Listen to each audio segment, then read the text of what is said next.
You know, people ask me, Harl, what's the loudest sound in the world? And I tell them, the loudest sound in the world is silence.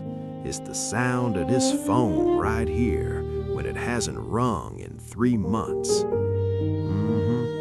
You know what I'm talking about.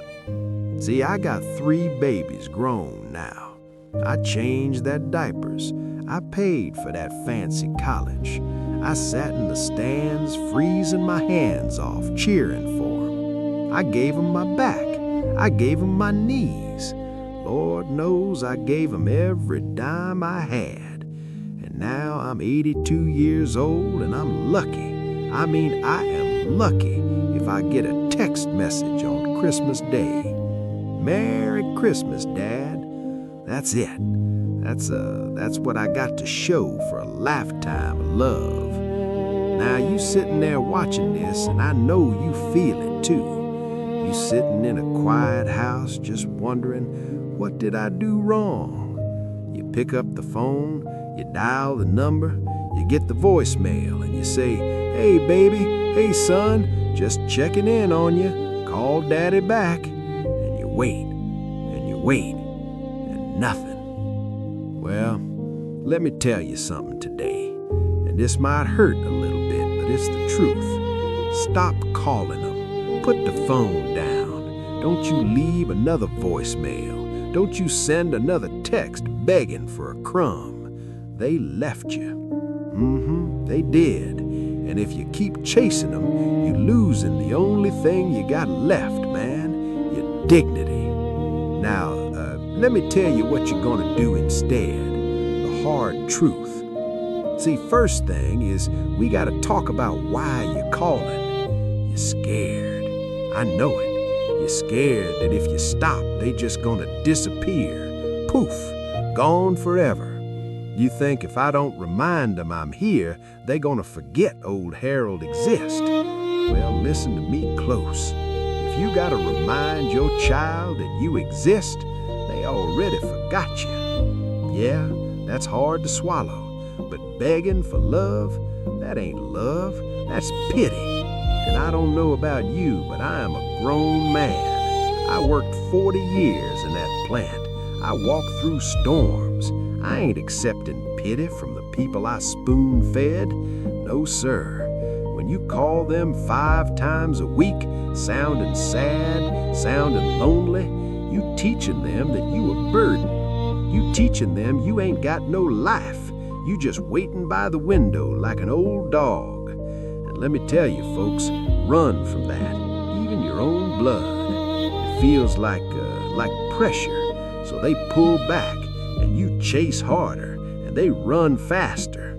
You gotta stop the bleeding. Today, right now, the chasing ends. Now, step 1, you gotta kill that guilt. I know what you do at night. You lay there staring at the ceiling, replaying the tapes. Maybe I was too hard on them. Maybe I worked too much. Maybe I didn't hug enough. Look here, ain't no parent perfect. I wasn't perfect. Lord, I made mistakes, plenty of them, but I was there.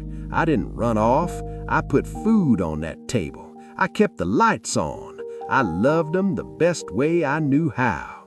If your children, if they punishing you today for something you did 30 years ago, that's on them. That ain't on you. You can't apologize for the past forever, and you sure can't pay for it with your dignity today. If they want to hold a grudge, let them hold it. That's a heavy bag to carry. You don't got to carry it for them. Forgive yourself, man. You did your job. The contract is done. You deserve some peace. Step 2, build the garden. So you asking how, if I don't call them, what I'm supposed to do? Just sit here and write? No. You build the garden. My granddaddy used to say, Harl, if you chase a butterfly, that thing gonna fly away. But if you build a beautiful garden, the butterfly come to you.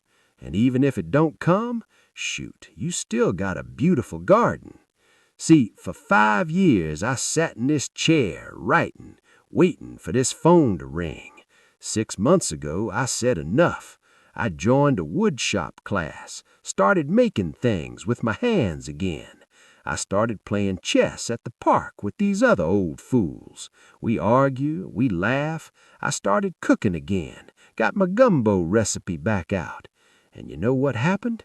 I became interesting again. I became happy. I stopped needing them to fill this hole in my chest.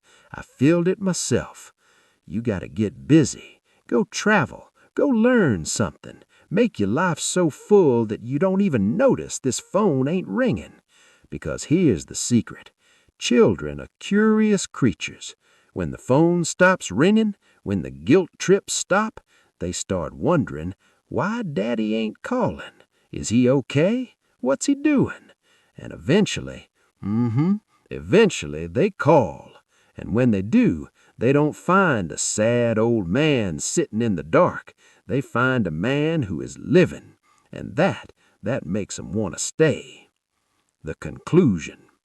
Now, I gotta keep it real with you. I ain't gonna lie.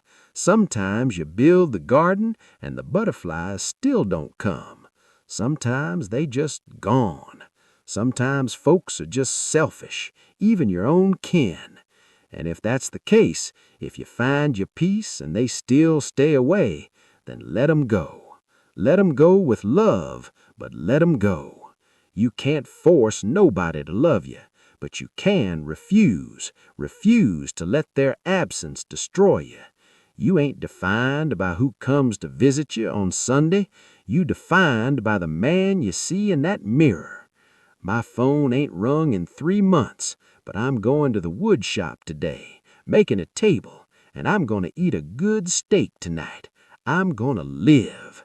If they want to join me, the door's unlocked, but I ain't standing in the doorway waiting no more, and you shouldn't be neither. Get up, man. Go live.